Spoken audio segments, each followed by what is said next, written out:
দারুণ স্বাদের মটনের এই রেসিপিটি এইভাবে একবার তৈরি করে দেখবেন, খেতে কিন্তু ভীষণ সুন্দর হয়। নমস্কার বন্ধুরা, কিচেন অপশনটাই চ্যানেলে আপনাদের স্বাগত। আমি এখানে পরিমাণ মতো মটন ভালো করে ধুয়ে পরিষ্কার করে নিয়েছি।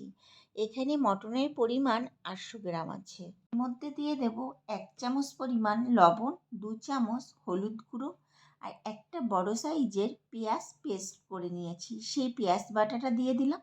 আর দিয়ে দেব আদা, রসুন আর জিরে বাটা। আমি এখানে একটা গোটা রসুনের অর্ধেকের বেশি নিয়ে নিয়েছি, 1.5 ইঞ্চি মতো আদা নিয়েছি আর 2 চামচ গোটা জিরে নিয়েছি। আর দিয়ে দেব লঙ্কা বাটা।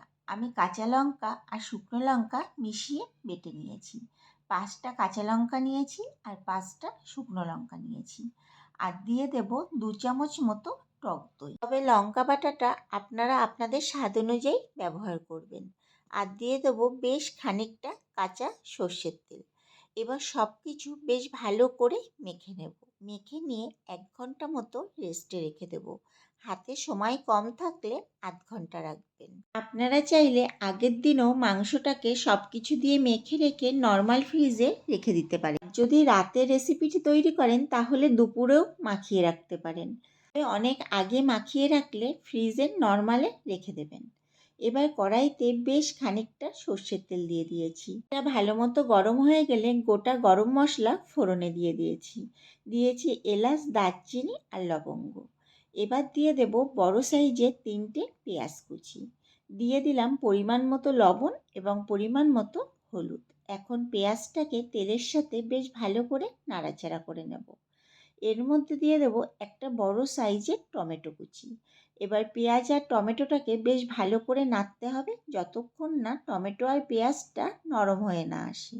দেখুন আমি এখানে 5 মিনিট পর দেখাচ্ছি। পেঁয়াজ আর টমেটোটা কিন্তু বেশ ভালো নরম হয়ে এসছে এবং পেঁয়াজটা হালকা সোনালি কালারও চলে এসছে।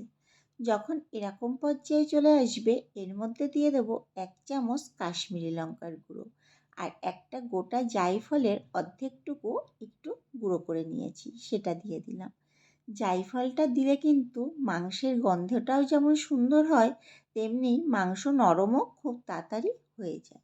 মশলা যে বেটে রেখেছিলাম মিক্সির বাটিটা ধুয়ে একটু সামান্য জল দিয়ে দিলাম।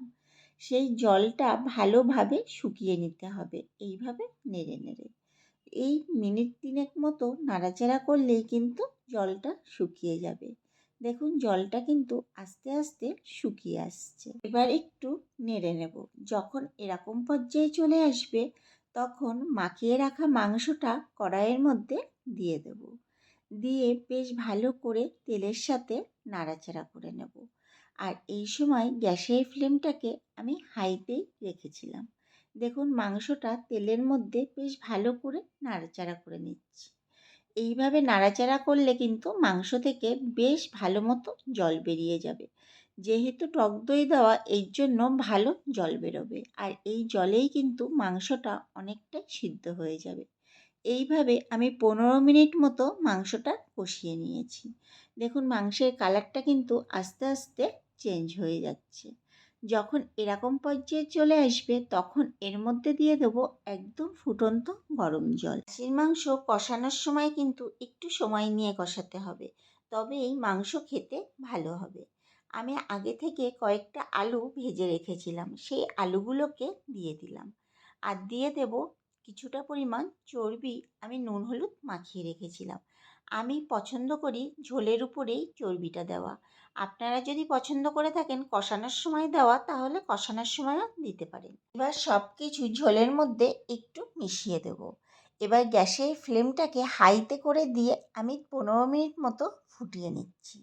15 মিনিট পর গ্যাসের ফ্লেমটাকে একদম লো করে দেব, দিয়ে 30 মিনিট এইভাবে রেখে দেব।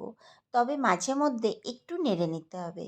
আর হাতে যদি সময় কম থাকে তাহলে প্রেসার কুকারে 4টে সিটি দিয়ে নেবেন। আর এইভাবে কড়াইতে করলে জলটা সবসময় একটু বেশি ব্যবহার করবেন, কারণ অনেকক্ষণ তো বসিয়ে রাখা হয়, ঝোলটা টেনে যায়।